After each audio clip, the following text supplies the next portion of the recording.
Beaucoup d'hommes atteignent un âge où la jeunesse et l'apparence ne servent plus de monnaie d'échange. À ce moment-là, la réalité frappe. Aucun artifice superficiel n'est suffisant pour gagner le respect qu'ils désirent en silence. Ce qui sépare les hommes véritablement admirés des autres n'a rien à voir avec le fait d'avoir plus d'argent, de muscles ou de charisme fin. C'est le poids invisible de leur caractère qui parle avant eux. Il ne s'agit pas de paraître invulnérable, mais de forger une solidité interne qui ne dépend ni des applaudissements, ni de l'approbation. La vérité est inconfortable. Tant que tu cherches une validation à l'extérieur, tu resteras faible à l'intérieur. Le respect et l'attraction authentique ne se négocient pas. Ils se construisent à partir d'une discipline de fer, de la capacité à supporter le coup psychologique de tes décisions, de l'autarcie émotionnelle et de l'honnêteté brutale envers soi-même. L'homme irrésistible n'est pas celui qui crie le plus fort, mais celui qui sait quand se taire et à quoi il prête attention. Ce n'est pas celui qui fuit son histoire, mais celui qui l'affronte et l'intègre. Ici, il n'y a pas de place pour les excuses ni pour le victimisme. Soit tu te transformes en l'architecte de ton propre respect, soit tu te résignes à l'irrélevance. La maturité est la véritable force. Voici l'invitation. Arrête de te comparer et commence à entraîner le muscle le plus important, ton caractère. Personne ne respecte une façade. Seule la cohérence et le but laissent une empreinte. 1. Cultive le silence comme une force intérieure. La plupart des hommes aujourd'hui échouent parce qu'ils sont incapables de se taire. Je ne parle pas seulement de la bouche, mais de la compulsion d'opiner, de réagir, de se remplir de distractions et de bruit mental. Il y a une faiblesse chronique chez celui qui ne supporte pas son propre silence, car c'est là que surgissent les vérités inconfortables sur ce que vous êtes, ce que vous n'avez pas fait et ce que vous avez laissé pourrir à l'intérieur. Si vous ne pouvez pas être en silence, vous n'avez pas de pouvoir sur vous-même. C'est aussi simple que cela. Un homme qui dépend du bruit extérieur, qu'il s'agisse de validation, de divertissement, de réseaux sociaux, du besoin constant d'expliquer ou de justifier chaque mouvement, est un homme qui vit sur la défensive, perdu dans son propre chaos. Le silence n'est pas l'absence d'action, c'est le contrôle absolu sur votre monde intérieur. C'est la capacité d'observer vos impulsions sans agir comme une marionnette de vos émotions. Lorsque vous cultivez le silence, vous entraînez le muscle de la patience et de la clarté. Vous n'êtes pas le premier à sauter pour répondre, à chercher des excuses, à vous plaindre. N'importe qui peut remplir l'air de mots. Très peu ont suffisamment de contrôle pour se taire et écouter, pour analyser avant de faire un pas. Le silence sélectif est l'outil qui sépare l'homme qui dirige de l'homme qui ne fait que réagir. Les excuses pour ne pas pratiquer le silence sonnent toujours de la même manière. C'est comme ça que je suis. Si je ne le dis pas, j'explose. Je dois me défendre. De pure justification de quelqu'un qui craint de se confronter à lui-même. Savez-vous ce qui se passe lorsque vous restez silencieux au milieu d'une discussion ou d'un conflit ? Vous réalisez que la plupart des attaques externes n'ont pas de poids, que le véritable défi est de ne pas vous trahir vous-même par une réaction automatique. Être silencieux n'est pas être soumis. C'est refuser de gaspiller de l'énergie sur ce qui ne construit pas votre respect de soi. Celui qui maîtrise le silence maîtrise sa présence. Celui qui maîtrise sa présence impose le rythme de n'importe quel environnement dans lequel il entre. C'est une vérité inconfortable. Votre capacité à vous taire et à observer vous rend imprévisible, difficile à manipuler et beaucoup plus attrayant. La faiblesse se cache derrière le bruit et les mots faciles. La force se forge dans l'espace où personne d'autre ne peut entrer. Vous n'avez pas besoin de prouver quoi que ce soit lorsque vous avez le contrôle. L'homme qui cultive le silence comme force intérieure devient son propre filtre. Choisis ce qui mérite son énergie et ce qui ne la mérite pas. Arrête d'être esclave de tes mots. Les hommes forts parlent moins et observent plus. Le défi est simple mais brutal. Restez silencieux 2 fois plus longtemps que ce que vous aimeriez. Ressentez le poids de votre silence et apprenez à le porter.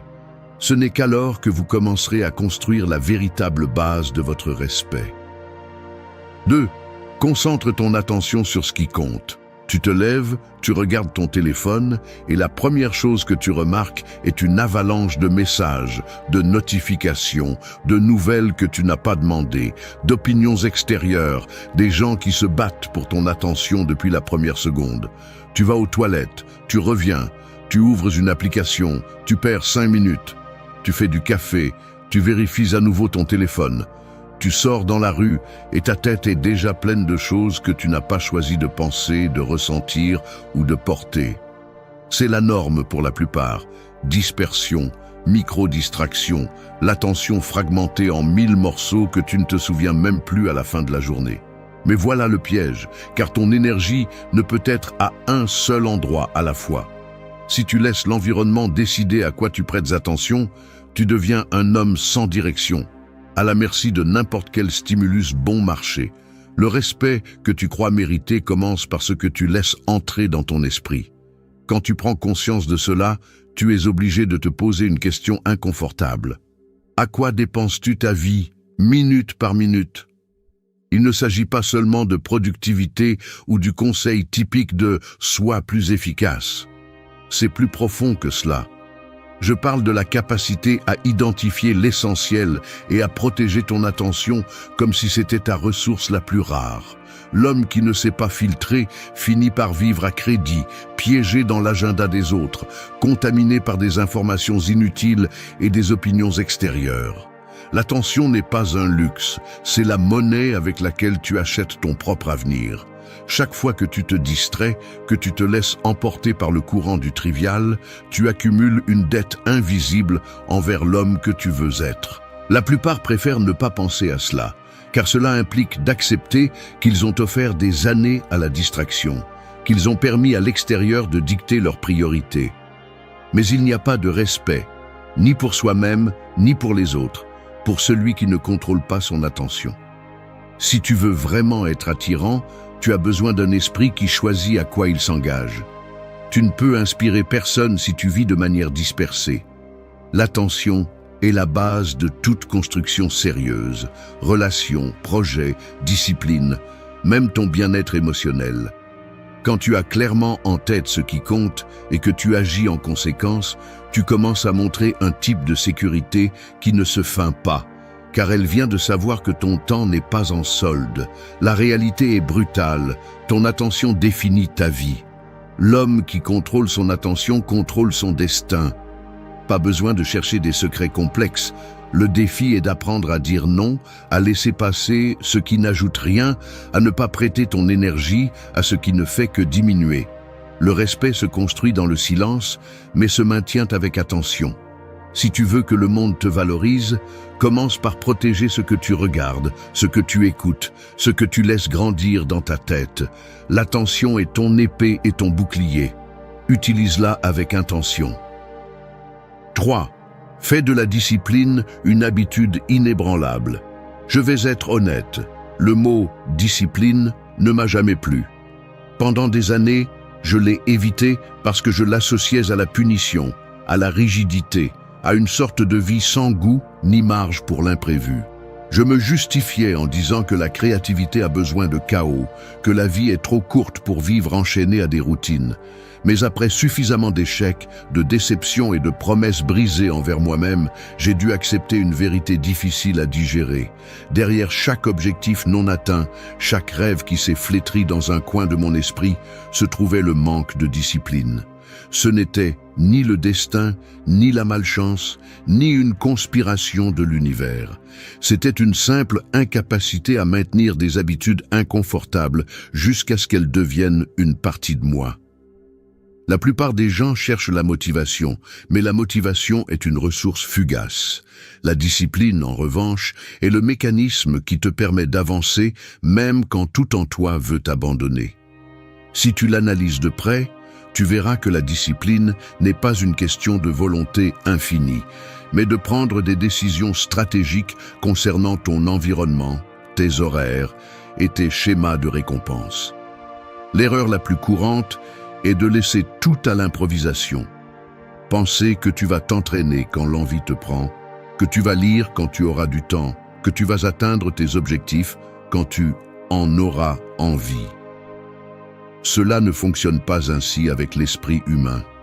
Notre cerveau cherche le chemin le plus facile, le plaisir immédiat, l'évasion au moindre effort. Si tu ne mets pas de barrière, si tu ne conçois pas de rituel qui automatise l'important, tu finis esclave du confort. Il ne s'agit pas d'être un robot. Il s'agit de reconnaître que chaque habitude est un investissement à long terme. Chaque répétition est une brique dans la structure de ton caractère. La discipline n'est pas glamour, c'est de l'ingénierie intérieure. Beaucoup croient que la discipline est synonyme de sacrifice interminable, mais en réalité, c'est le contraire. C'est le seul chemin vers la liberté authentique.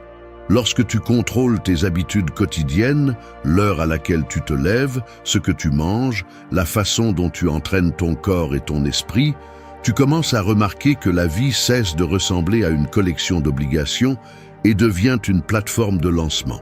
Les hommes qui n'ont pas de discipline vivent piégés dans une boucle de culpabilité et d'excuses, attendant toujours le moment parfait pour commencer. Ce moment n'arrivera pas. Tu dois le forcer. Fais de la discipline une routine non négociable, pas une exception. La constance, même si elle est inconfortable, est le seul moyen de construire le respect de soi. L'homme véritablement attirant est celui qui tient ses promesses, surtout celles qu'il fait en solitude, quand personne ne regarde. Rien ne génère plus de magnétisme que la fiabilité silencieuse. Il y a une phrase qui ne manque jamais. La discipline est la base de toute transformation. Si tu laisses chaque jour dépendre de ton humeur, ta vie sera une séquence de débuts et d'abandon. Si, en revanche, tu transformes la discipline en habitude, le progrès devient inévitable, presque automatique. Personne ne forgera ton caractère à ta place. Choisis l'inconfort de la discipline maintenant ou l'amertume d'un futur sans respect. La décision te reviendra toujours. 4. Sois maître de tes émotions, pas leur esclave. Regarde n'importe quel homme dans une salle pleine, non pas pour ce qu'il dit, mais pour la façon dont il réagit lorsque quelque chose le déstabilise. Les émotions, pour la plupart, sont comme un liquide se déversant sur une table inclinée. Il suffit d'un mot, d'un regard, et elles débordent, salissant tout autour. Tu vois les poings serrés sous la table, la mâchoire tendue, un tic dans le sourcil, juste avant de répondre plus fort que nécessaire. Les émotions ne sont pas l'ennemi, mais elles sont un mécanisme qui, si tu ne le maîtrises pas, te maîtrise. La différence entre celui qui gouverne sa vie et celui qui la survit se trouve dans ces secondes microscopiques où quelque chose te provoque, et tu décides si tu vas être maître de ta réaction ou juste un pion de tes impulsions. Contrôler n'est pas réprimer, c'est transformer. C'est transformer la chaleur en direction, la colère en clarté, la tristesse en but. Un homme qui succombe à la colère ou à l'anxiété face à quoi que ce soit qui ne se passe pas comme il le souhaite, a la solidité d'une feuille dans le courant. Personne ne lui fait confiance, même pas lui-même. Il y a un moment presque imperceptible avant l'explosion. Cet instant où tu sens comment le corps se tend, la respiration se raccourcit, le sang monte à ton visage. Beaucoup ne le remarquent même pas. Ils sont déjà en train de dire, de crier, de défendre des positions auxquelles ils n'ont même pas réfléchi, comme s'ils avaient un ressort interne programmé pour sauter. Le véritable respect naît lorsque tu es capable d'identifier ce ressort et de lui mettre un poids dessus. Seuls les hommes immatures croient que l'authenticité est de vomir tout ce qu'ils ressentent sans filtre ni stratégie. La maturité se reconnaît chez celui qui peut tout ressentir, mais ne se laisse pas emporter par quoi que ce soit. Si tu veux te respecter et que les autres te respectent, tu dois pratiquer l'art de t'arrêter, d'observer l'émotion sans en faire ton identité. Tu n'es pas ta colère, ni ta peur, ni ton euphorie. Tu es celui qui décide quoi en faire. L'autosuffisance émotionnelle est une compétence entraînable. Il ne s'agit pas de feindre l'indifférence, ni de porter un masque de dureté. Il s'agit de comprendre que chaque émotion est un message, pas un ordre. Tu peux ressentir de la déception sans la transformer en ressentiment, de la frustration sans tomber dans l'autocompassion, du désir sans en être l'esclave. Les émotions n'ont que le pouvoir que tu leur donnes. Le respect de soi et l'attraction authentique commencent lorsque tu deviens le gardien de ce pouvoir. Tu n'es pas tes impulsions, tu es l'architecte de tes réponses. Cela, et rien d'autre, est la force. Ne te laisse pas emporter chaque fois que le monde te pousse. Entraîne la pause, la réflexion, la transformation. L'homme qui se retient au moment de la pression maximale est le seul véritablement libre. 5. Fais les paix avec ton histoire personnelle. Ta pire faiblesse est de continuer à croire que ton histoire personnelle te définit pour toujours. Peu importe le nombre de réalisations que tu accumules, si tu traînes la honte, la haine ou la culpabilité de ce que tu as été, tu ne relèveras jamais vraiment la tête. Les hommes les plus médiocres que je connais sont ceux qui vivent enchaînés à leur passé, justifiant chaque échec actuel par de vieux traumatismes, des erreurs d'autrui ou la fantaisie de « je n'avais pas le choix ». Ce n'est pas de l'honnêteté, c'est de la lâcheté déguisée en autocompassion. Personne ne te doit rien pour ce que tu as souffert, ni pour ce qui t'est arrivé de mal. Continuer à utiliser ton histoire comme excuse ne fait que prouver que tu préfères être otage plutôt qu'architecte de ton présent.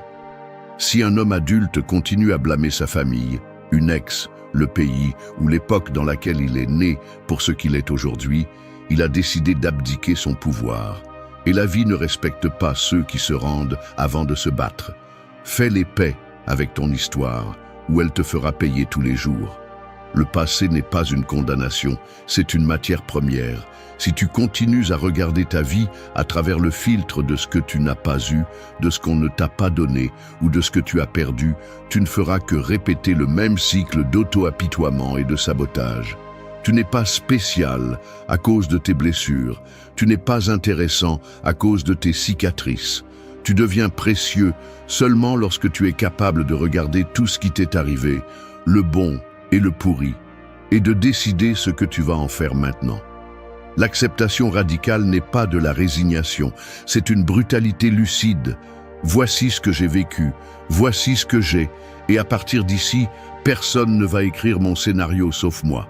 Ceux qui séduisent par la victimisation finissent par attirer la pitié, jamais le respect ni l'admiration. Les gens perçoivent qui marche en traînant des chaînes invisibles et qui se lève malgré le poids de sa propre biographie. La véritable transformation commence lorsque tu cesses de négocier avec ton passé et assumes le coût d'être toi-même, sans histoire ni déguisement. Si ton histoire te humilie, utilise-la comme moteur, pas comme frein. Si ton histoire te fait honte, transforme-la en preuve que tu as survécu. Mais il est temps d'arrêter de chercher du réconfort dans le récit selon lequel tu as fait ce que tu as pu. Le respect ne se construit pas sur des excuses, il se bâtit sur des décisions difficiles. L'homme attirant n'est pas celui qui nie son histoire, c'est celui qui l'intègre, apprend et avance sans demander la permission. Fais les paix avec ton histoire, où tu voles la puissance de tout ce que tu peux devenir. Il n'y a de présent que pour celui qui enterre ses excuses. Ton passé n'est pas une sentence, c'est du matériel de construction. La différence entre admiration et pitié réside dans la façon dont tu te rapportes à ce que tu as vécu. Décide. 6. Cherche la vérité, même si cela dérange. La plupart des hommes ne échouent pas par manque d'intelligence ou d'opportunité, mais parce qu'ils préfèrent se mentir plutôt que d'affronter la vérité qui dérange. C'est la racine de presque toute médiocrité. L'auto-tromperie systématique, l'habitude d'adoucir, de cacher ou de rationaliser ce qu'ils ne veulent pas voir. Il y a une force brutale à regarder en face ses faiblesses, mais peu osent le faire car la vérité n'a pas de compassion. Elle t'oblige à accepter que tu n'es pas aussi discipliné que tu le pensais, que ton caractère a des fissures, que beaucoup de tes décisions ont été lâches ou automatiques, que tu répètes des schémas que tu as juré de surmonter. L'homme ordinaire choisit le soulagement de l'ignorance. Il préfère masquer le malaise, blâmer le contexte, embellir le récit de sa vie jusqu'à se convaincre que tout est sous contrôle. Mais ce soulagement est un luxe coûteux. Tôt ou tard, la facture arrive et les intérêts se paient sous forme de respect de soi perdu, de relations qui se brisent, de rêves qui pourrissent dans le silence. La vérité a le poids inconfortable de l'irréversible. Une fois que tu la vois, tu ne peux plus revenir en arrière sans te trahir. Chercher la vérité, même si cela fait mal, est une habitude qui commence dans l'intime. La façon dont tu justifies tes vices, la manière dont tu édites ton histoire pour ne pas ressentir de honte, le mécanisme invisible par lequel tu te convaincs que tu le surmonteras un jour, tout en continuant à reporter l'essentiel. L'esprit est expert dans la fabrication d'excuses, dans la distorsion de la réalité pour protéger ton image fragile de toi-même. Mais chaque mensonge que tu te racontes est une brique de plus dans le mur qui te sépare de ton potentiel. Le stoïcisme n'est pas seulement résister à la douleur extérieure, c'est avoir le courage de désarmer tes propres illusions, d'identifier les filtres avec lesquels tu juges les autres et toi-même, et d'accepter que ton ego est souvent le pire conseiller. La véritable liberté commence lorsque tu es capable de te dire la vérité sans embellissement, sans anesthésie émotionnelle. Le respect et l'attraction que tu cherches naissent de cette transparence radicale. L'authenticité n'est pas de te déclarer parfait, c'est de montrer que tu as la capacité d'affronter ce que tu es et malgré tout, décider de grandir. Aucun homme ne peut diriger, inspirer ou aimer véritablement s'il ne s'est pas entraîné à l'inconfort de l'auto-examen honnête. La vérité ne négocie pas avec tes désirs. Ce que tu n'oses pas regarder te contrôle depuis l'ombre. Tu peux construire une façade pendant des années, mais l'intégrité ne se forge que lorsque tu choisis la vérité, même si cela détruit une partie de ton ancien récit. Ne cherche pas de réconfort dans des explications confortables. Cherche la rudesse de ce qui est. Entraîne ce muscle. Chaque fois que tu choisis la vérité plutôt que le confort, tu deviens plus solide à l'intérieur, moins manipulable et beaucoup plus respectable. La maturité commence lorsque tu cesses d'avoir peur de ce que tu es capable de voir. 7. Donne sans attendre de reconnaissance. Tu marches dans la rue et quelqu'un te demande une direction. Tu expliques sans rien attendre. Ou tu paies le café au bureau et ton collègue ne le remarque même pas. Tu fais une faveur, un geste, un effort supplémentaire et bien souvent le silence est la seule réponse. À l'intérieur, quelque chose bouge. Une partie de toi aimerait au moins un merci, un regard de reconnaissance, un petit paiement invisible qui compense l'effort. Le mécanisme est simple. Depuis l'enfance, on nous apprend à associer valeur avec récompense, avec attention, avec la confirmation que ce que nous faisons a un écho à l'extérieur. Mais voici le piège. Si ta générosité dépend de la validation externe, elle ne sera jamais plus qu'un investissement intéressé. Et ce calcul, aussi petit soit-il, devient une fracture dans le caractère. L'homme qui donne seulement en attendant en retour du respect, de l'affection ou de la visibilité, hypothèque son énergie à la réaction des autres. C'est un mécanisme de dépendance qui l'enchaîne à l'opinion d'autrui, même s'il le nie. La conséquence est évidente. Chaque fois que la reconnaissance n'arrive pas, une sensation de dette émotionnelle, de frustration s'installe, comme si on lui devait quelque chose qu'il n'a jamais convenu ouvertement. Ainsi, le ressentiment s'accumule, le cynisme, une sorte de fatigue morale qui finit par drainer la volonté de continuer à donner. C'est pourquoi la plupart deviennent avares de leurs actes.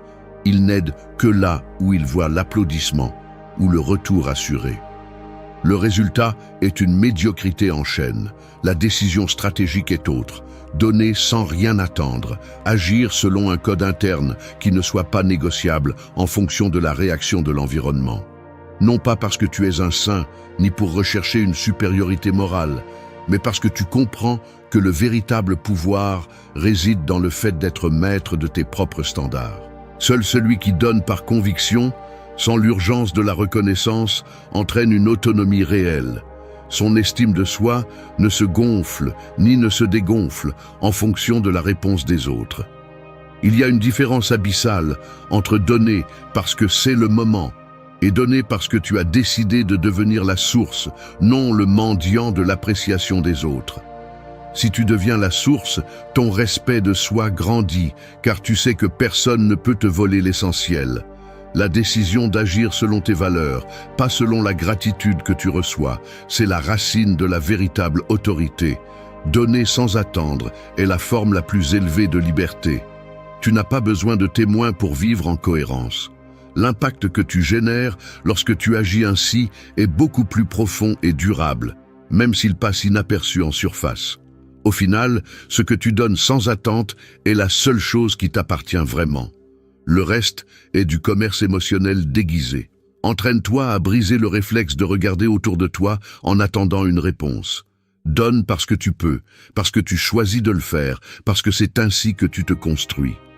Le reste est accessoire et l'admiration sincère arrive seulement quand tu n'en as pas besoin. L'homme qui donne sans facturer des faveurs est toujours au-dessus de la dette sociale. Ton héritage ne se mesure pas en applaudissements, mais en ce que tu laisses sans réclamer. C'est la différence entre un homme libre et un homme dans le besoin. 8. Trouvez et suivez un but personnel. Je vais dire quelque chose qui est difficile à admettre à voix haute. Pendant des années, j'ai porté un sentiment persistant d'être de trop, comme si ma vie était une séquence de mouvements automatiques, des routines recyclées, des engagements que je n'avais jamais vraiment choisis.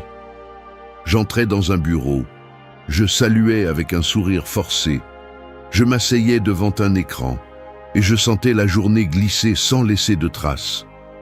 C'était comme si l'énergie s'échappait par une fissure invisible, non pas par manque de force physique, mais parce qu'au fond, il n'y avait aucune direction concrète qui me faisait serrer les dents et dire « Maintenant oui, je fais ça pour moi, pas pour le scénario que quelqu'un d'autre a écrit ». Quand je regardais d'autres hommes dans la rue, je pouvais voir le même geste, le regard perdu en attendant le métro, le dos légèrement voûté, les yeux rivés sur n'importe quel écran pour ne pas affronter le vide laissé par des journées sans sens. Le corps le sait avant l'esprit. Les épaules pèsent, la voix s'éteint, les projets restent dans les tiroirs parce que l'essentiel ne brûle pas à l'intérieur. Et là, j'ai compris que le respect que tu cherches à l'extérieur n'apparaît que lorsque tu as quelque chose pour lequel tu es prêt à être inconfortable, à rester seul, à échouer en sachant que l'échec en vaut la peine si c'est pour quelque chose qui t'appartient. Il n'y a pas de magnétisme chez celui qui se déplace par imitation, juste une répétition fatiguée de ce qu'il faut faire. Le but personnel n'est pas une révélation mystique ni une étiquette de développement personnel. C'est une décision constante. Définir pourquoi tu te lèves, ce que tu refuses d'abandonner, même si tout devient difficile. Quelle est la cause pour laquelle tu tolères l'inconfort et supportes le poids de l'incertitude? Tu le ressens physiquement. La respiration devient plus profonde lorsque tes actions comptent. La fatigue pèse moins. Les jours semblent avoir un tranchant et une texture au lieu d'être une masse amorphe d'obligations. L'homme sans but dérive. Il est facile à manipuler parce qu'il n'a pas de filtre réel. N'importe quelle tendance, n'importe quelle pression extérieure, n'importe quelle urgence d'autrui s'infiltre dans son agenda et le rend invisible même pour lui-même. Mais il suffit de décider d'une direction, même si elle est imparfaite, pour commencer à marcher différemment. Les amis le remarquent, le partenaire le ressent, même les adversaires perçoivent qu'il y a quelque chose d'intransigeant dans ta façon de te mouvoir. Le but est le seul antidote réel contre la sensation que tout n'a pas d'importance. Tu n'as pas besoin qu'on te donne la permission de le choisir. Personne ne viendra te montrer le chemin qui en vaut vraiment la peine.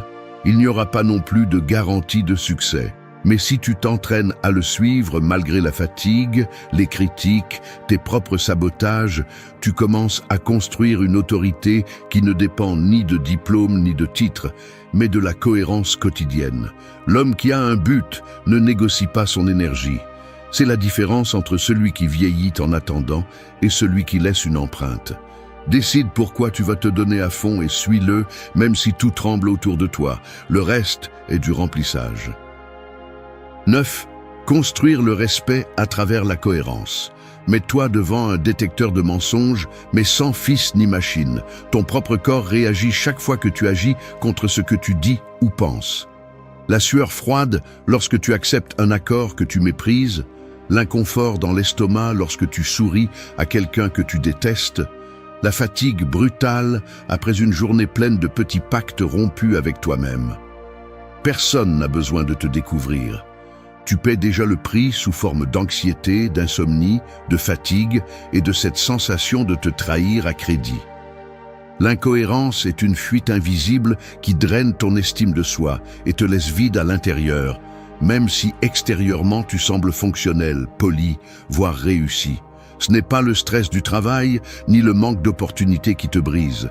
C'est l'accumulation de ces petites concessions, ces décisions que tu justifies par des phrases confortables comme « ce n'est pas si grave »,« c'est comme ça que fonctionne le monde »,« demain je ferai différemment ». Mensonge. Le monde écrase ceux qui négocient leur intégrité pour une acceptation bon marché. Chaque fois que tu choisis le facile plutôt que le juste, tu renforces un mécanisme d'autodépréciation qui se voit dans ton regard, dans ta voix, dans ta posture. Si tu veux du respect, commence par arrêter de négocier avec toi-même comme si ta parole n'était qu'un papier mouillé. La plupart des gens craignent tellement l'inconfort social qu'ils deviennent des spécialistes de l'auto-justification. Je le fais pour ma famille. C'est juste un travail. Personne n'est parfait. Excuse de ceux qui préfèrent le confort d'un dimanche éternel à l'inconfort de se tenir à ce qu'ils croient, même si cela entraîne rejet, solitude ou sacrifice. Ce n'est pas de l'adaptation, c'est de la lâcheté. L'homme cohérent dérange parce qu'il ne se déplace pas au rythme du groupe. Il n'a pas besoin d'expliquer ni d'embellir ses décisions. Sa présence pèse parce qu'il n'y a pas de fracture entre ce qu'il pense, ce qu'il dit et ce qu'il fait. Et cette congruence est magnétique, car elle est rare.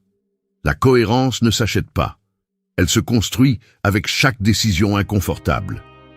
Si tu t'es déjà demandé pourquoi il te coûte de te regarder dans le miroir après avoir cédé à ce que tu méprises, voici la réponse. Ton inconscient ne négocie pas avec les excuses, il enregistre seulement les faits. Il n'y a pas de respect de soi pour celui qui vit en contradiction. Tu peux gagner de l'argent, des amis et des abonnés en feignant une version de toi qui n'existe pas. Mais l'usure se fait sentir et, tôt ou tard, le château s'effondre.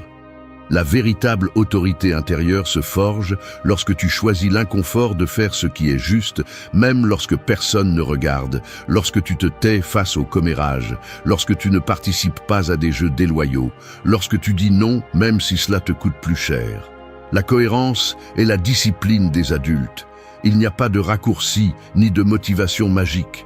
Juste la pratique quotidienne de ne pas te trahir, de transformer tes valeurs en action, de mettre ton énergie là où se trouve ta parole.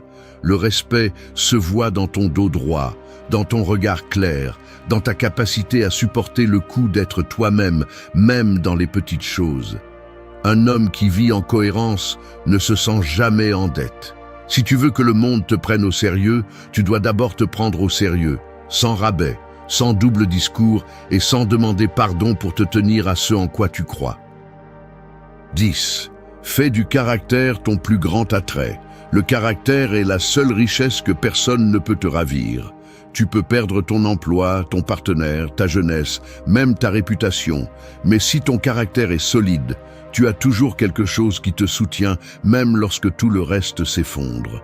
Le problème, c'est que la plupart des gens ne prennent jamais le temps de définir ce que signifie avoir un caractère fort. Ils le confondent avec le tempérament, l'entêtement ou simplement le fait de ne pas se laisser marcher sur les pieds. Mais le vrai caractère est autre chose. C'est l'architecture invisible derrière chaque décision lorsque personne ne te regarde. C'est la cohérence qui maintient tes valeurs alignées avec tes actes, même lorsque cela implique de payer un prix social ou de rester temporairement à l'écart. Ce qui rend un homme irrésistible, ce n'est pas la perfection, mais la fiabilité interne. Ce sentiment que même si l'environnement exerce une pression, il ne négocie pas ce qui fonde sa dignité. L'attraction authentique naît de cette sécurité silencieuse, de la certitude qu'il ne se trahira ni par plaisir immédiat, ni par peur du rejet. Regarder à l'intérieur sans filtre est inconfortable, car cela t'oblige à voir les parties de toi-même que tu préférerais maquiller ou ignorer. Le caractère ne se hérite pas et ne se simule pas. Il se forge à travers des frictions quotidiennes, de petits choix où l'option facile est souvent de te trahir un peu pour t'intégrer ou éviter le conflit. L'auto-analyse honnête révèle combien de fois tu as cédé à la pression, combien de fois tu as faim pour plaire, combien de fois tu as trahi tes propres convictions pour le confort du groupe. Chacune de ces concessions laisse une empreinte, une fatigue subtile qui se transforme en manque de confiance en soi. C'est là le mécanisme le plus cruel. Plus tu te trahis, plus tu as besoin de la validation extérieure, plus tu dépends de cette approbation, plus tu es éloigné de la véritable force. Et l'ironie est brutale. Le respect et l'attraction ne viennent que lorsque tu n'en as plus besoin pour te sentir complet. L'entraînement du caractère commence le jour où tu cesses de chercher des excuses et assumes que ta parole, ton jugement et tes limites sont ta seule garantie de respect, tant pour toi-même que pour les autres. Ce n'est pas un processus confortable ni linéaire.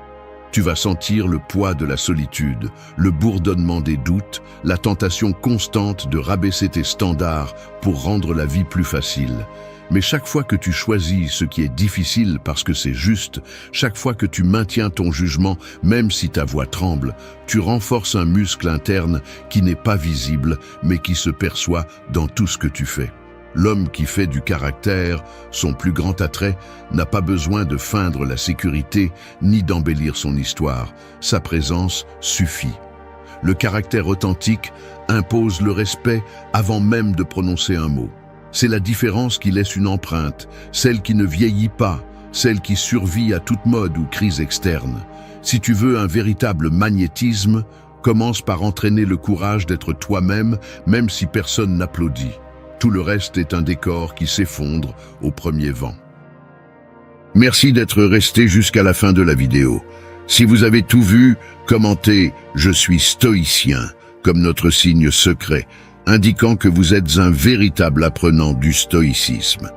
N'oubliez pas de vous abonner et de liker la vidéo si elle vous a plu.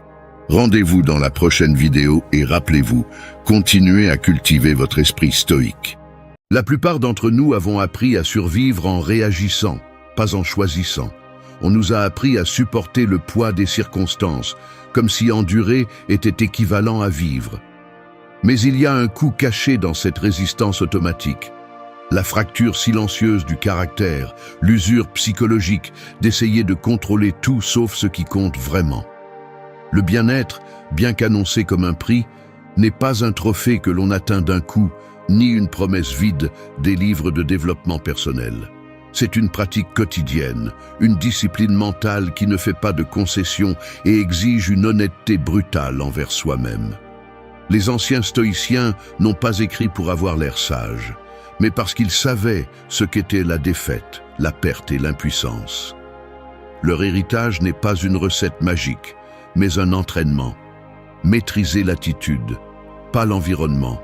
Répondre avec clarté, pas avec des impulsions.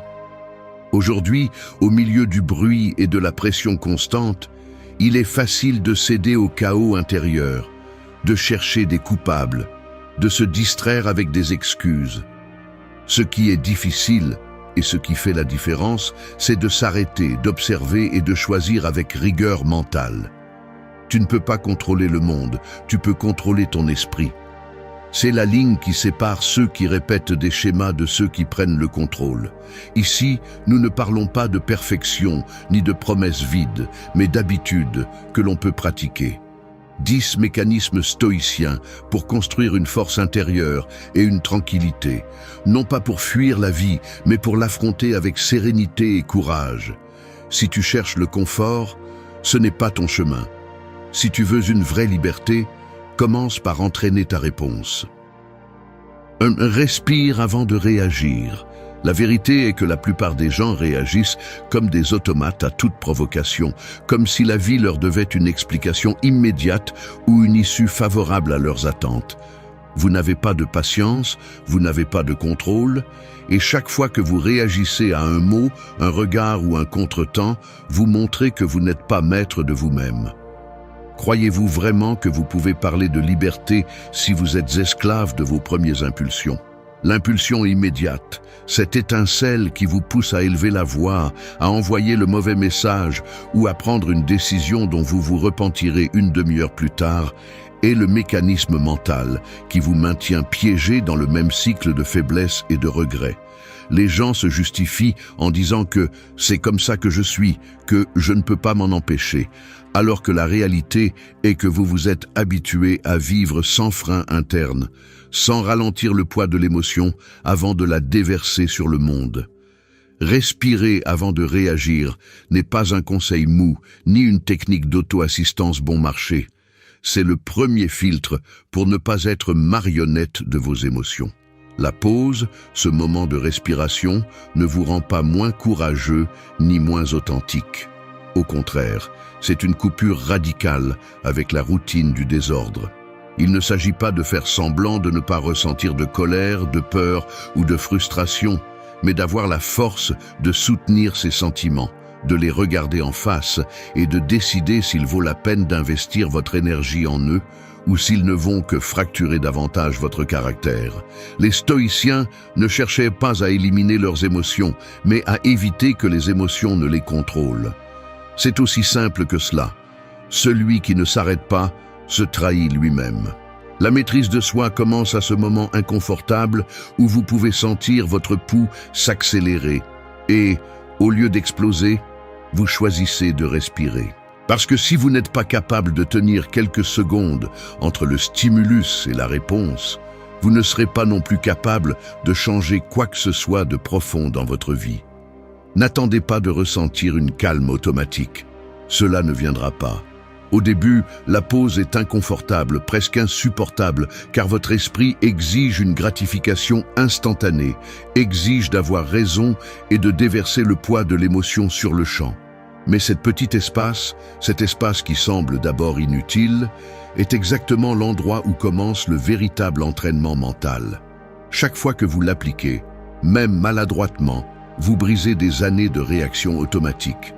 Vous construisez, pas à pas, le muscle invisible de l'autocontrôle, le seul qui compte vraiment quand tout le reste s'effondre. Personne ne va vous applaudir pour avoir respiré avant de répondre. Personne ne remarquera la bataille intérieure. Mais c'est là, dans cette seconde invisible, que se définit si vous êtes maître ou victime de vous-même. La plupart des gens n'essaient jamais parce qu'il est plus facile de se plaindre que de se contenir. Parce qu'il est plus confortable de blâmer le monde que d'admettre que la réaction était enfantine, précipitée, insuffisante. Vous n'êtes pas une exception.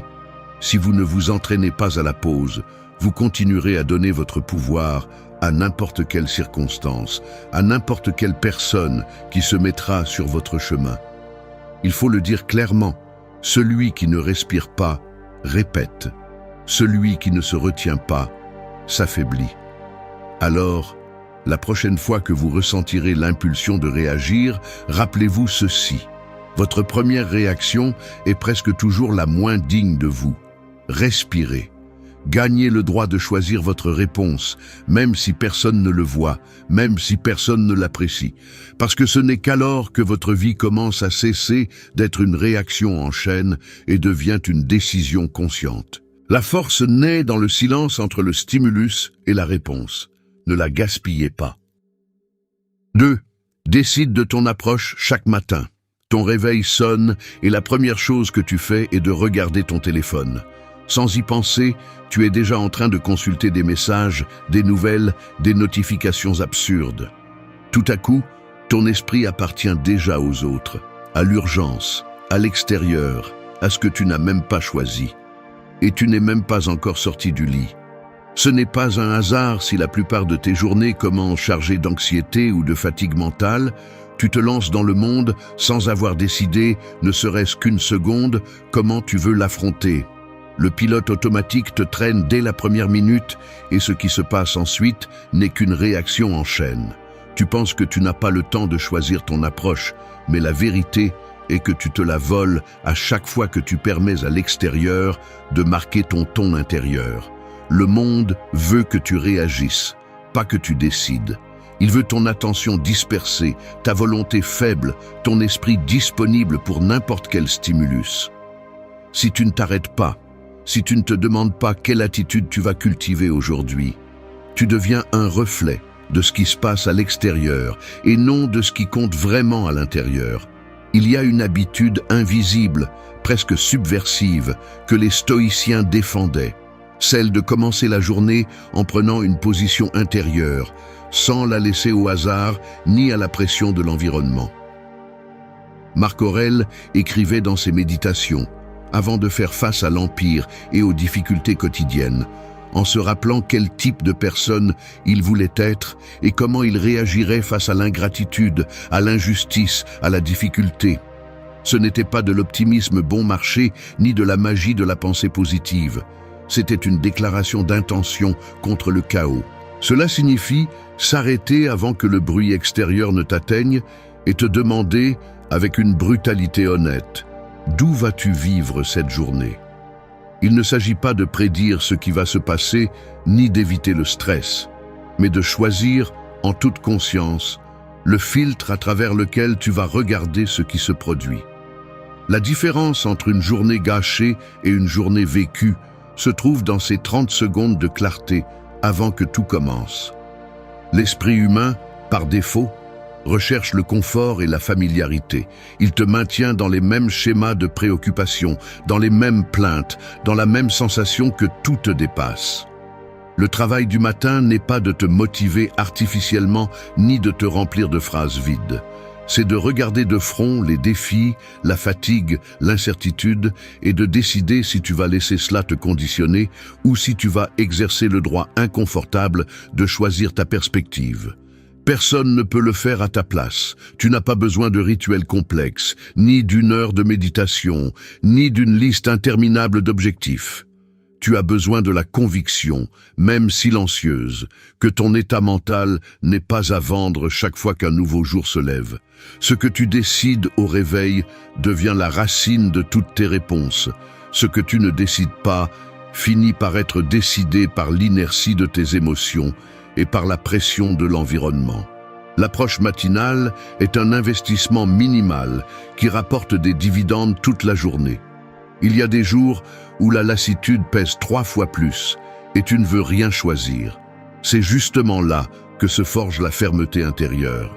Il ne s'agit pas d'éliminer la difficulté, mais de la regarder sans fioriture et de décider comment tu vas te comporter indépendamment d'elle. Le monde peut te donner des raisons de ressentiment ou d'apathie, mais tu peux te donner des raisons de clarté et de dignité. C'est ainsi que commence le véritable changement. Non pas quand la vie s'améliore, mais quand tu améliores la façon dont tu l'affrontes. Ce n'est pas de l'auto-assistance, c'est de l'auto-affirmation. Décide de ton approche avant que le monde ne décide pour toi. L'attitude ne s'improvise pas, elle s'entraîne à l'aube. Le jour où tu choisis comment tu vas regarder la vie est le jour où tu reprends le contrôle que tu avais offert. 3. Sois maître de ton attention. Je te l'avoue sans détour, la majeure partie de ma vie, j'ai eu l'impression que mon attention ne m'appartenait pas. C'est inconfortable de le reconnaître, mais la réalité est brutale. Il suffit d'observer comment, minute après minute, l'esprit s'immisce dans des conversations inutiles, ressasse des griefs passés, s'obsède sur des détails sans importance ou se perd dans des distractions qui n'apportent rien. Ce n'est pas seulement le bombardement de notifications ou les réseaux sociaux, c'est cette tendance presque addictive à abandonner l'important pour l'immédiat, l'essentiel pour le superficiel. L'attention, qui devrait être ton outil le plus précieux, finit par devenir un terrain de manipulation et de gaspillage. Ce n'est pas un hasard. Le monde moderne a transformé la dispersion en norme et la concentration en rareté. Mais la racine est plus profonde. Ce n'est pas seulement que l'environnement te vole ton attention, c'est que tu l'abandonnes toi-même sans trop lutter. Il existe un mécanisme mental qui s'active chaque fois que tu choisis de t'anesthésier avec des stimuli faciles. Chaque fois que tu remets à plus tard une tâche inconfortable ou que tu permets à d'autres de définir tes priorités. Le résultat est une dette silencieuse. Tu perds la capacité de diriger ta vie parce que tu n'entraînes pas la discipline de te concentrer sur ce qui compte vraiment. Si tu analyses tes journées avec honnêteté, tu verras des schémas clairs. L'attention ne se disperse pas sans raison. Elle se disperse parce qu'il est douloureux de soutenir l'inconfort, parce qu'il est difficile de regarder en face ce qui exige un effort soutenu. Il est plus simple de sauter d'une distraction à une autre que de faire face au travail réel, à la conversation en attente, au silence inconfortable qui oblige à penser. Le problème est cumulatif. Chaque fois que tu renonces à décider sur quoi te concentrer, tu renforces cette fracture interne qui te rend de moins en moins capable de soutenir un but propre. L'environnement le sait et en profite, mais la première défaillance est personnelle. Le contrôle de ton attention n'est pas un luxe ni un truc de productivité, c'est la base de tout changement profond. À ce à quoi tu prêtes attention, tu donnes du pouvoir. Si ton attention est fragmentée, ta vie le sera aussi. Voici le filtre qui déforme ton expérience. Tu laisses l'extérieur dicter ton état intérieur et ensuite tu te demandes pourquoi tu n'as pas de paix ou de volonté. Les stoïciens l'ont compris bien avant l'ère de l'addiction numérique.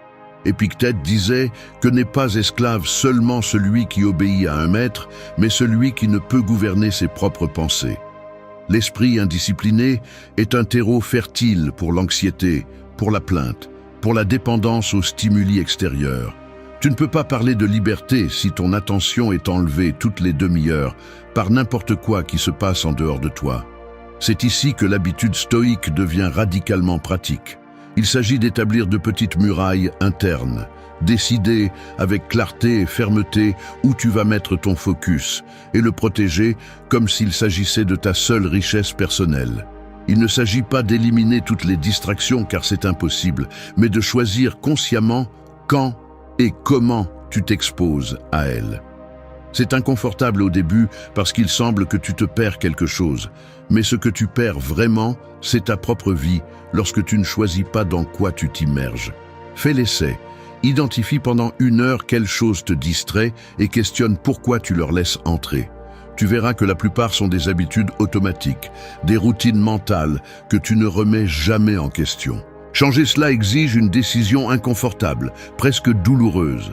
Dire non à la satisfaction instantanée pour construire une attention plus forte. C'est ça la véritable autodiscipline. Soutenir l'inconfort de choisir le focus lorsque tout conspira pour te disperser. Un esprit dispersé est une vie en pilote automatique. Un esprit concentré est une vie délibérée. Tu peux choisir à quoi tu penses, mais tu peux aussi refuser de donner ton attention pour rien. Le contrôle de l'attention est l'entraînement invisible du caractère. Si tu ne la diriges pas, quelqu'un d'autre le fera pour toi. Personne ne peut te voler ce que tu ne donnes pas.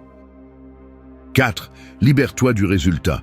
Une main serre le dé avant de le lancer, les articulations tendues, la respiration retenue. Pendant un instant, tout le corps se prépare à l'issue. La rotation, le bruit sec contre la table, la chute finale du sort. Mais dès que le dé roule, dès qu'il quitte les doigts, le contrôle disparaît. Ce qui se passe ensuite n'est plus entre tes mains, même si toute ta tension veut s'accrocher au résultat. C'est ainsi que fonctionne l'esprit lorsqu'il s'obsède avec ce qu'il ne peut pas garantir. Tu presses, tu forces, tu t'épuises, comme si presser plus fort pouvait influencer ce qui est hors de ta portée. La vie est pleine de ces dés lancés. Une conversation que tu as préparée, un projet dans lequel tu as mis ton âme, une relation dans laquelle tu as investi des années. Tu fais ce que tu peux, tu donnes le meilleur de toi-même, mais au fond, tu veux une garantie que cela se passera comme tu l'espères. Tu vis enchaîné à l'issue, et cette chaîne est invisible, mais elle pèse. Elle pèse dans la mâchoire serrée, dans les épaules chargées, dans l'anxiété qui t'accompagne comme une dette qui ne se paie jamais. L'habitude stoïque de se libérer du résultat n'est pas de la résignation, c'est de l'intelligence émotionnelle appliquée dans son état pur. Il s'agit d'entraîner le muscle de lâcher prise sur ce qui ne dépend pas de toi. avec la même discipline que celle avec laquelle tu choisis les pensées que tu vas nourrir. Regarde tes mains après avoir fait ce qu'il fallait. Si tu continues à t'accrocher au résultat, tu perds de l'énergie et de la paix mentale.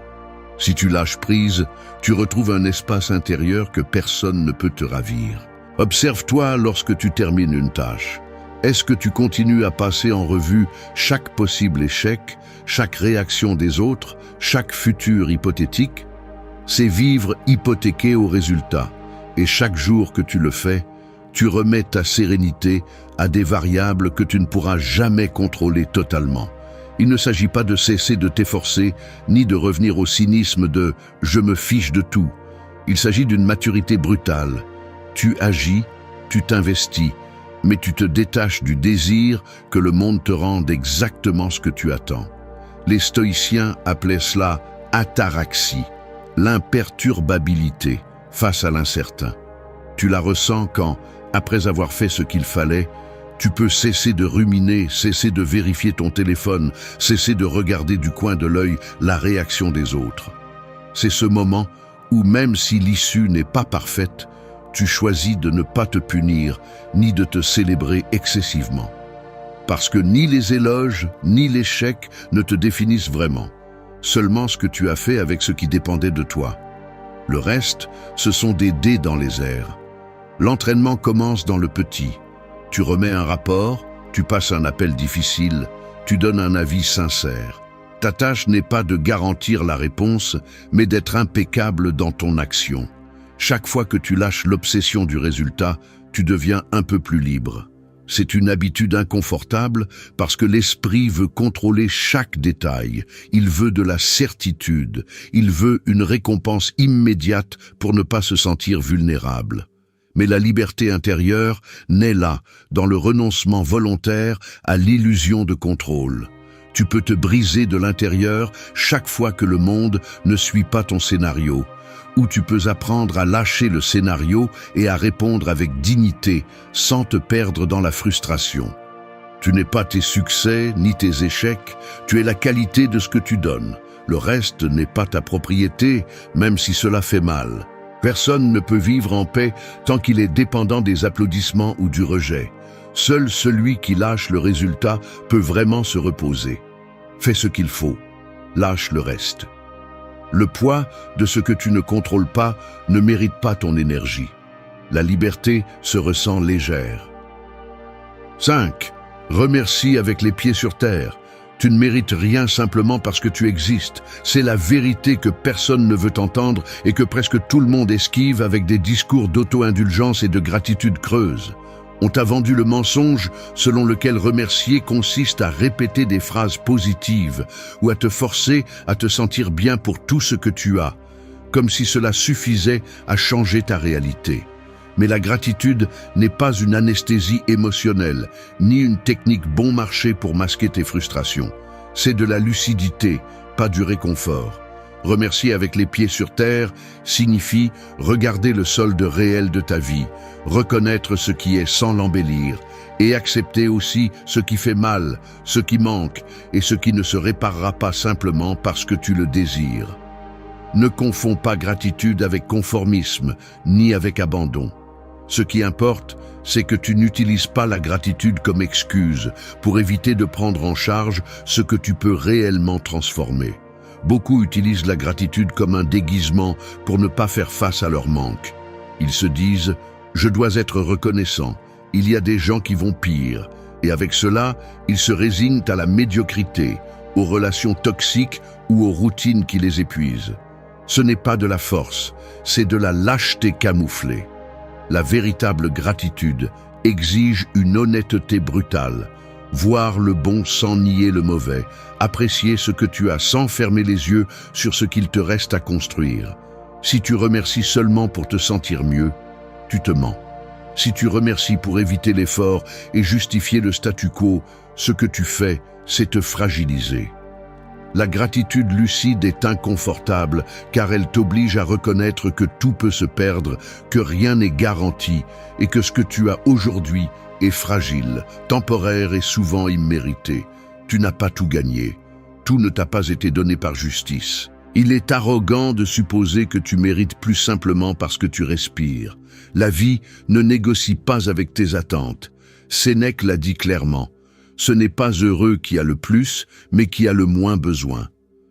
Mais n'utilise pas cette phrase comme un bouclier pour ne pas aspirer à plus, mais comme un rappel de ce que tu contrôles réellement peu.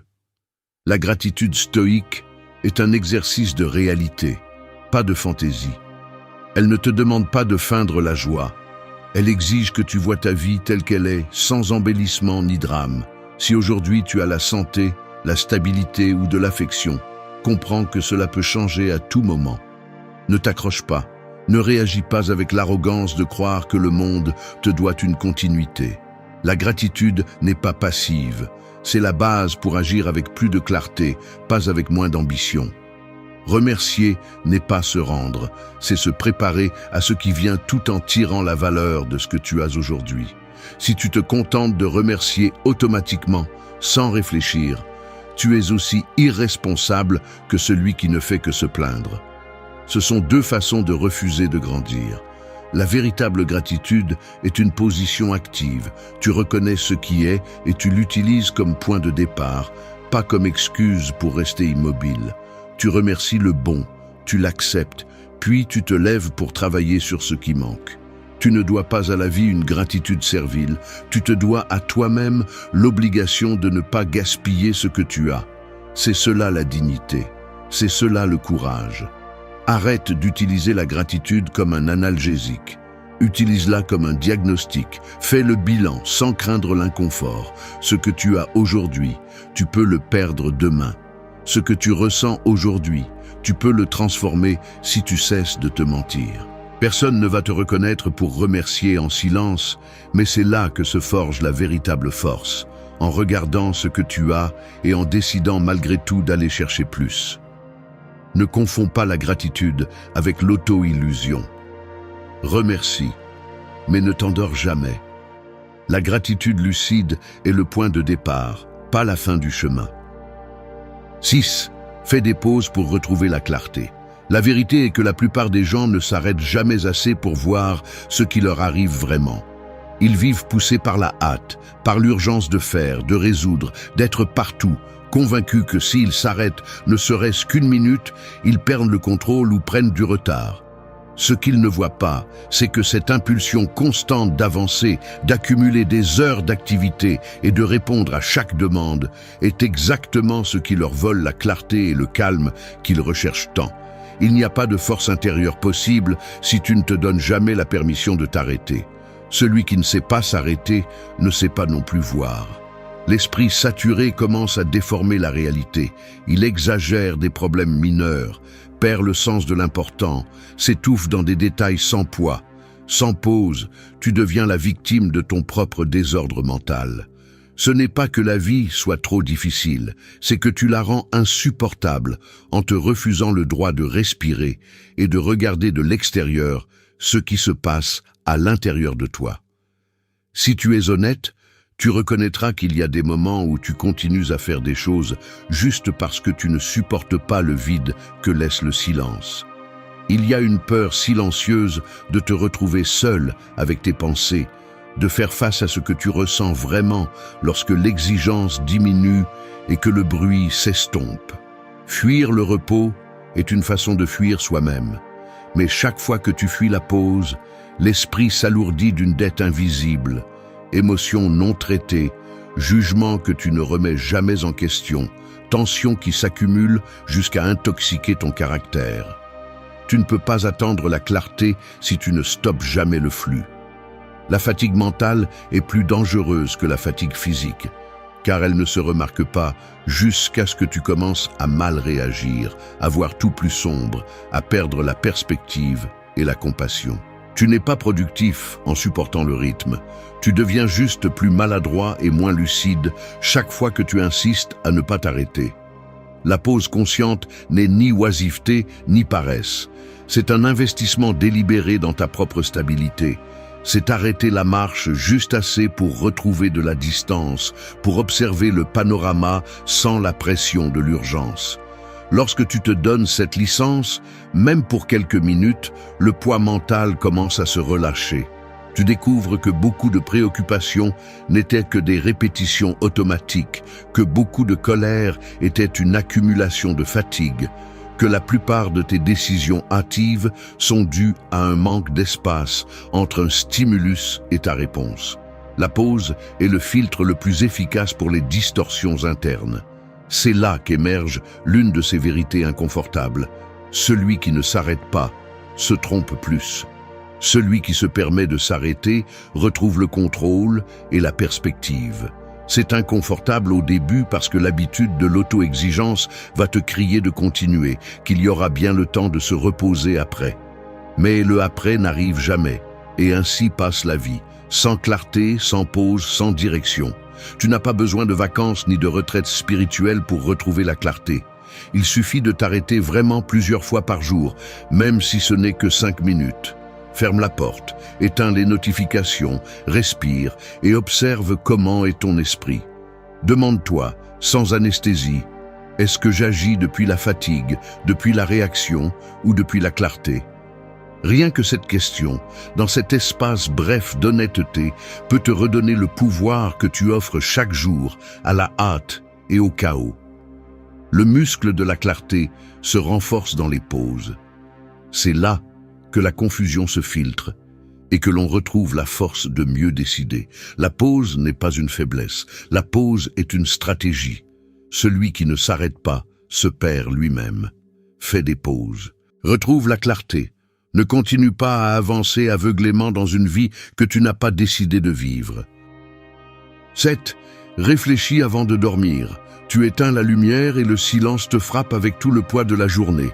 Il ne s'écoule même pas 3 minutes que l'esprit commence à repasser des scènes, des gestes, des mots mal dits ou non dits, des décisions que tu n'as pas encore closes.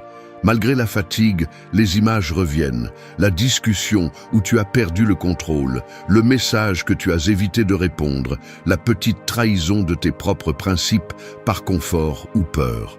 Tu n'as pas besoin d'inventer de grands drames pour savoir qu'à la fin de la journée, l'esprit se repose rarement en paix. La plupart se rend simplement au sommeil en repoussant les pensées inconfortables à demain, comme si l'oreiller suffisait à réinitialiser la conscience. Mais la dette s'accumule. Chaque nuit où tu dors sans passer en revue ta journée, tu renforces le cycle d'inconscience et répètes les mêmes erreurs le lendemain. La réflexion nocturne n'est pas un acte mou ni une auto-assistance déguisée en spiritualité. C'est un mécanisme stratégique pour briser la chaîne de la réaction automatique. Si tu ne te demandes pas, avec une brutalité honnête, ce que tu as bien fait, ce que tu as mal fait et ce que tu aurais pu faire mieux, tu te condamnes à répéter le même scénario. Le stoïcisme l'a compris il y a des millénaires. Sénèque recommandait, chaque nuit, de passer en revue les actions de la journée, comme si tu étais ton propre juge et témoin. Pas pour te punir, mais pour entraîner le muscle de l'autocritique lucide, celui qui te permet d'ajuster le cap avant que les erreurs ne s'enchaînent et ne déforment ton caractère. Réfléchir avant de dormir est le filtre final. La question est simple.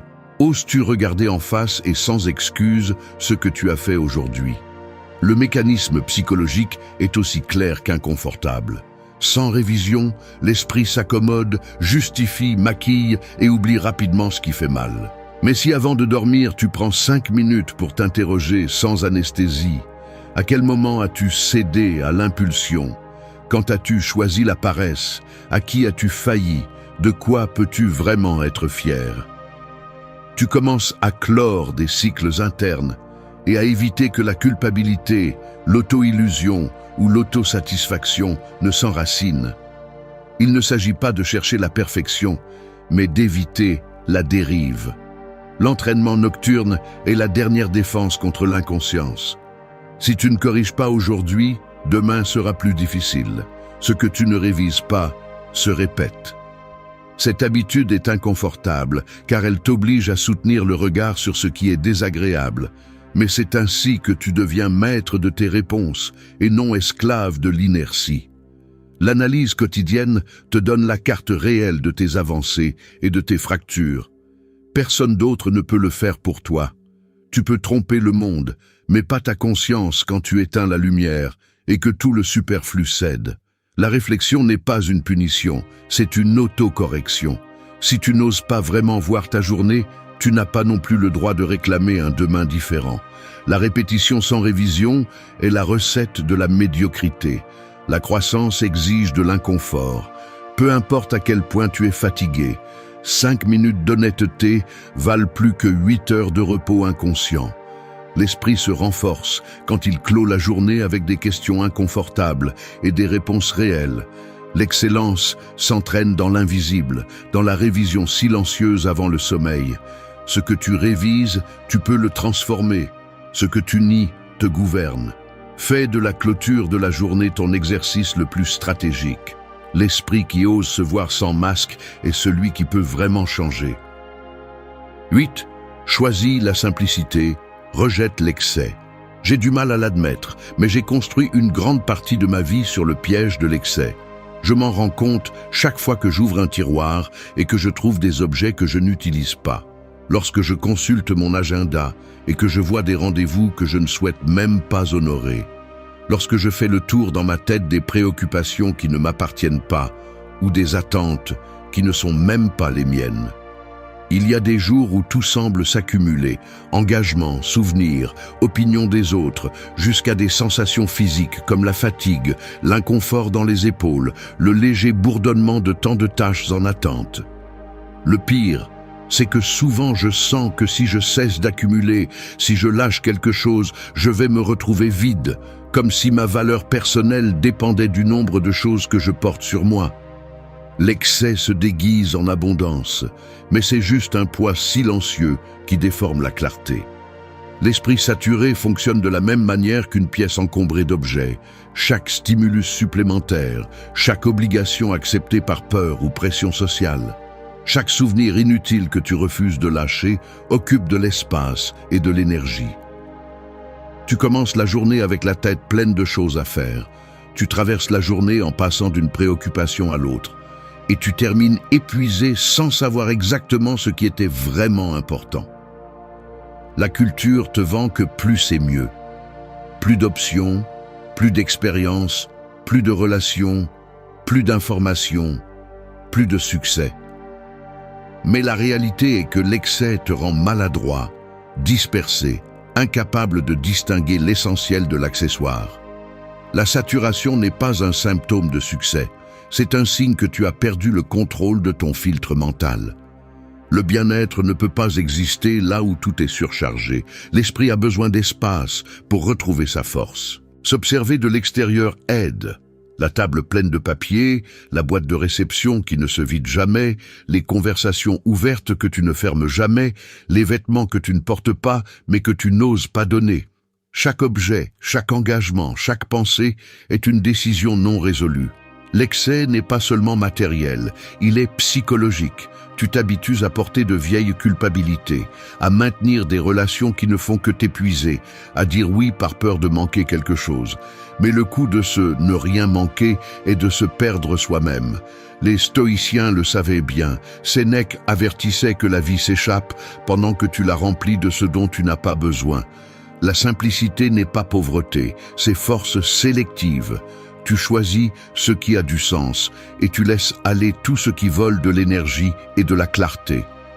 Pratiquer la simplicité est un acte de rébellion intérieure. Il ne s'agit pas de vivre avec le minimum, mais de couper avec l'idée que ta valeur dépend de combien tu accumules ou combien d'expériences tu peux montrer. La vraie force se construit dans l'espace que tu laisses libre pour l'essentiel. Tu peux noter la différence lorsque tu nettoies ton environnement et que tu commences à mieux respirer, lorsque tu refuses une invitation inutile et que tu ressens un soulagement dans ton corps, lorsque tu décides de ne pas donner ton avis dans toutes les conversations et que tu remarques que ton esprit devient plus léger. La simplicité n'est pas sacrifice, c'est une stratégie de survie mentale. Ne confonds pas abondance avec plénitude. Ce qui remplit souvent étouffe. Ce qui est en trop stagne. Le véritable exercice stoïque consiste à te poser la question sans peur, cela ajoute-t-il ou cela occupe-t-il simplement de l'espace? Chaque objet, chaque pensée, chaque relation devrait passer ce filtre. Il n'y a pas de bien-être possible dans la saturation, seulement de la fatigue déguisée en activité. Choisis la simplicité, même si cela te dérange, même si tu penses que tu deviens invisible ou moins précieux en ayant moins.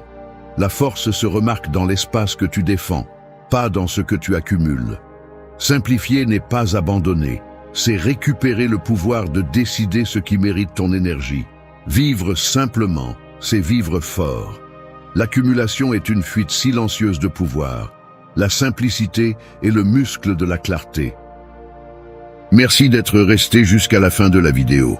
Si vous avez tout vu, commentez « Je suis stoïcien » comme notre signe secret, indiquant que vous êtes un véritable apprenant du stoïcisme. N'oubliez pas de vous abonner et de liker la vidéo si elle vous a plu. Rendez-vous dans la prochaine vidéo et rappelez-vous, continuez à cultiver votre esprit stoïque.